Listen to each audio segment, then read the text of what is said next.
நேயர்களே வணக்கம். நீங்கள் கேட்க இருப்பது வானிலை அறிக்கை.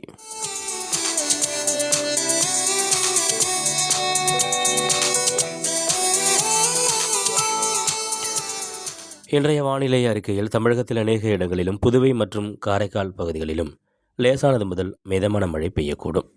இடி மின்னலுடன் கூடிய பலத்த காற்று மணிக்கு 30 முதல் 40 கிலோமீட்டர் வேகத்தில் வீசக்கூடும்.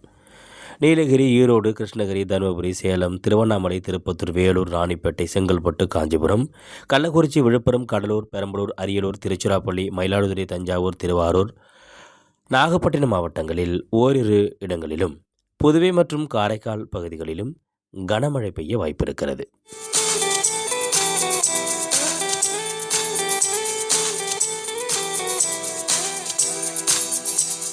நேயர்கள் இதுவரை கேட்டது வானிலை அறிக்கை. தகவல் சென்னை வானிலை ஆய்வு மையம்.